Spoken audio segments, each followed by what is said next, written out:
Hey hey hey. Oke guys, di video kali ini gue akan menceritakan seluruh alur cerita dari film The Quick yang dirilis pada tahun 2018. Film ini merupakan sequel dari seri sebelumnya yang berjudul The Wave. Bagi yang belum tonton, silakan tonton terlebih dahulu karena cerita film ini akan berlanjut. Di film ini kita akan melihat tokoh utamanya yang bernama Christian. Setelah 3 tahun bencana tsunami melanda, Christian mendapat kabar bahwa rekan kerjanya meninggal di sebuah terowongan Oslofjord. Ia pun bergegas untuk menyelidiki kematian rekannya itu. Tapi siapa sangka, sebelum meninggal rekannya itu telah menemukan kemungkinan terjadinya bencana lainnya yang lebih mengerikan. Bagaimana kisah selanjutnya? Yuk kita masuk saja ke ceritanya ya guys.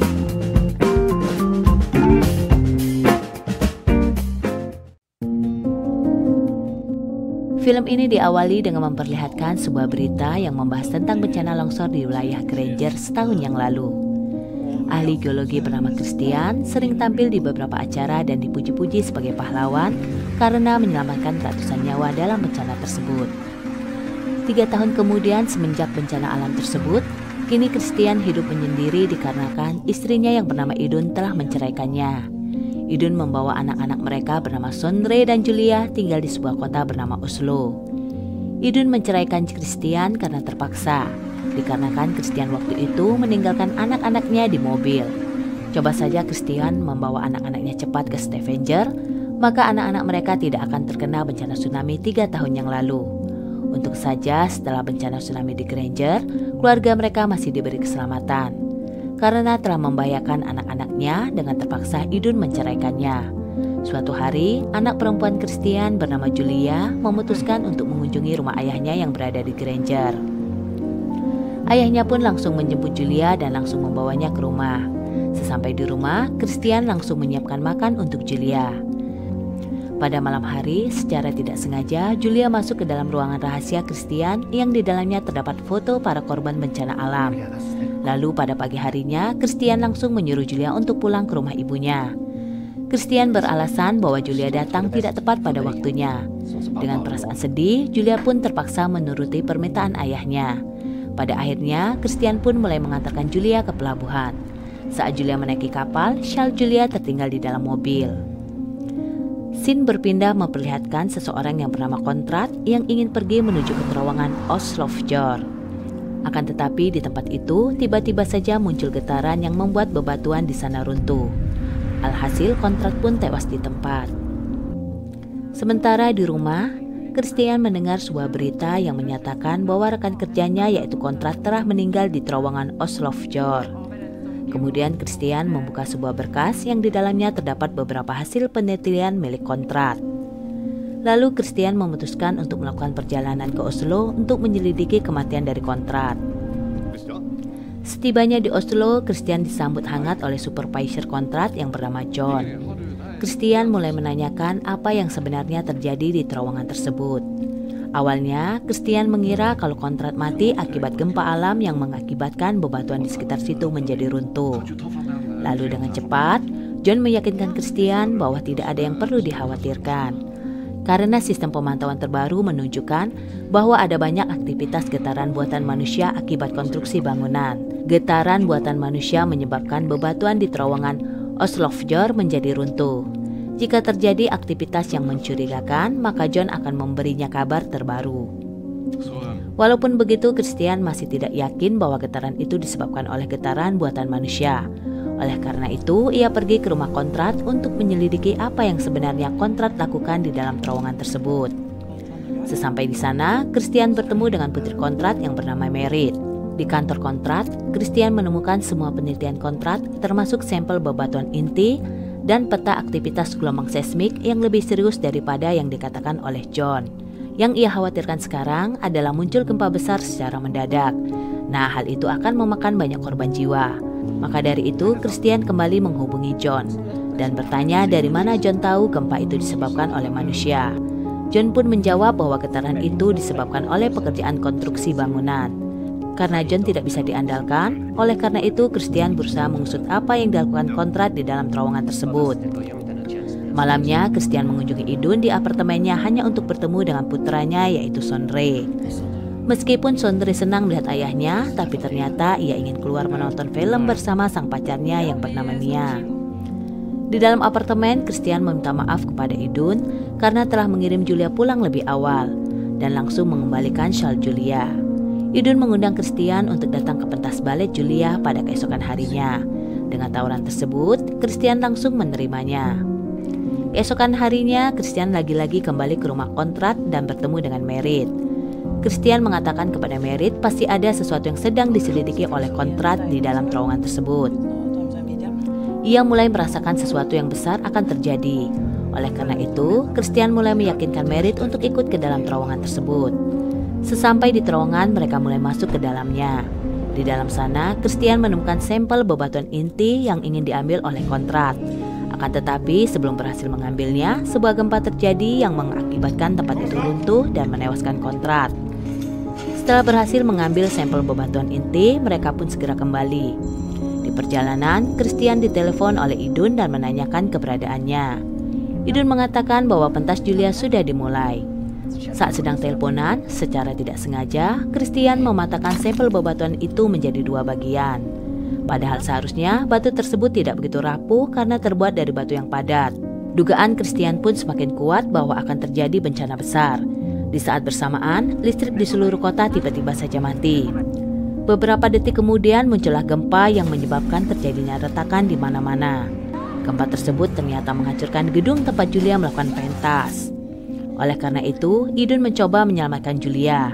Sementara Christian langsung menghubungi Idun dan mereka memutuskan untuk bertemu di apartemen. Sebelum pulang, dirinya kemudian menemui John dan langsung menghancurkan sampel bebatuan inti yang rapuh mengarah ke tanah. Seharusnya batu tersebut tidaklah rapuh seperti itu. Lalu John mencoba menenangkan Christian bahwa semuanya akan baik-baik saja. Christian pun pergi setelah gagal meyakinkan John tentang adanya aktivitas gelombang seismik yang akan terus meningkat dan meningkat. Setelah itu, Christian menyuruh Merit untuk segera pulang. Malam itu, Christian mengunjungi Idun dan meminta maaf karena melewatkan pentas Julia. Idun selalu kesal kepada Christian yang selalu saja mencari bencana berikutnya. Tidak hanya itu, Idun juga kesal karena dia sering sekali meninggalkan keluarga. Christian yang tidak begitu bisa menjadi ayah yang baik langsung menangis di pelukan Idun dan pada akhirnya mereka berdua pun menghabiskan malam bersama. Keesokan paginya, Sondre dan Julia terbangun dan melihat ayahnya sedang menyiapkan sarapan. Dari sini, Christian mencoba untuk menjadi ayah yang baik. Tak lama setelah itu, Sondre pun memutuskan untuk pergi ke kampus. Di tempat lain, Merit yang ingin bersih-bersih di kantor ayahnya, secara tidak sengaja menemukan sesuatu di komputer ayahnya. Lalu ia merekamnya menggunakan ponsel dan bergegas ke apartemen Idun. Sesampai di sana, Merit langsung menunjukkan rekaman itu kepada Christian. Saat Christian menonton video itu, ia kemudian baru menyadari kontrak menggunakan tikus untuk meneliti teorinya. Dan tikus tersebut mati karena terpapar gas beracun. Dengan begitu, Christian dapat menarik kesimpulan bahwa gempa bumi besar di atas 8,5 skala Richter akan mengguncang seluruh kota Oslo. Kontrak tewas di terowongan diakibatkan oleh tanda-tanda gelombang seismik yang mulai meningkat. Mengetahui bahwa gempa besar akan terjadi, Christian lalu membawa Merit dan Julia berkendara dengan cepat menuju tempat Idun bekerja. Di dalam perjalanan, Christian menelpon Sondre yang berada di kampus. Tetapi Sondre mengabaikan telepon dari Christian. Christian juga sudah memberikan pesan sebanyak mungkin, tetapi Sondre lagi-lagi mengabaikannya. Sesampai di hotel, Christian langsung menyuruh Julia untuk bersama Merit. Sedangkan dirinya akan mencari Idun. Christian pada akhirnya menemukan Idun yang berada di lantai 34 dan segera mengajak Idun untuk segera turun ke lantai bawah. Kemudian Christian langsung membunyikan alarm kebakaran agar orang-orang turun ke bawah. Saat Idun dan Christian ingin turun ke bawah menggunakan lift, ternyata Christian juga melihat Julia yang juga ikut naik ke lantai 34. Meskipun mencoba memanggilnya, pintu lift tertutup secara otomatis dikarenakan alarm tanda bahaya. Tak lama setelah itu, listrik pun padam. Sementara Merit yang ada di luar sangat bingung kemana Julia pergi. Pada akhirnya, ia pun menyusul untuk naik ke lantai 34 mencari Julia. Untung saja Merit berhasil bertemu kembali dengan Julia. Namun di saat bersamaan, gempa besar pun terjadi menghancurkan seluruh kota Oslo.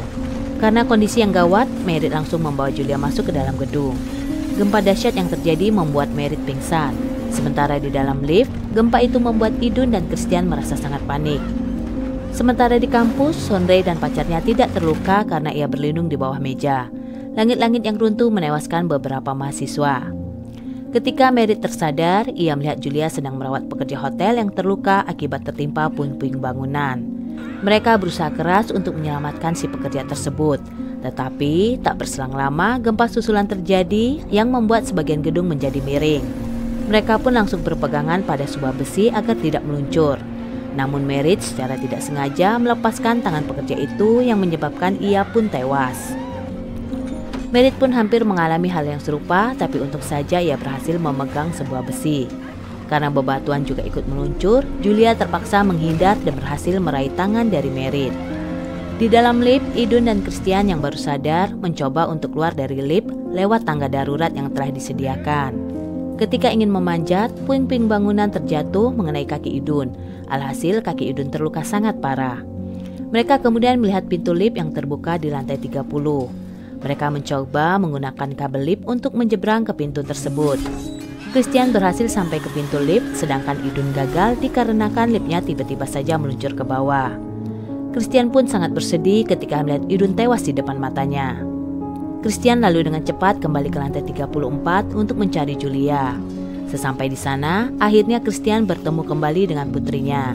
Saat mereka mencoba untuk pergi dari gedung itu, gempa susulan terakhir terjadi yang menyebabkan Julia kehilangan pegangan yang membuat Julia meluncur. Dengan cepat, Christian langsung meluncur untuk menolongnya. Untung saja terdapat jendela yang berhasil menahan tubuh Julia. Ketika Christian sadar, ia melihat Julia sedang menyibakkan diri di jendela yang retak. Dengan hati-hati, Christian mulai mendekatinya dan berhasil meraih Julia sebelum jendelanya pecah. Dengan bantuan Merit dan akhirnya Merit berhasil menarik Julia ke atas. Mereka perlahan-lahan mulai memanjat dan memanjat. Setelah kejadian mengerikan yang menimpa, mereka pun langsung meninggalkan gedung tersebut. Beberapa saat kemudian, Merit masuk ke kantor ayahnya dan menemukan sebagian besar barang telah hancur kecuali fotonya saat masih kecil bersama dengan sang ayah. Terlihat di sini, Merit sangat bangga pada ayahnya yang berusaha meneliti apa yang akan terjadi di masa mendatang. Di tempat lain, Christian, Julia, dan Sondre memutuskan untuk kembali ke rumah ayahnya di Granger. Film ini diakhiri dengan sebuah berita tentang beberapa tanda-tanda yang menunjukkan bahwa manusia dapat memperkirakan gempa bumi besar di masa yang akan datang. Dan cerita pun selesai. Oke, sekian dulu ya dari gue. Jika ada kesalahan, gue minta maaf. Oke, see you the next video guys.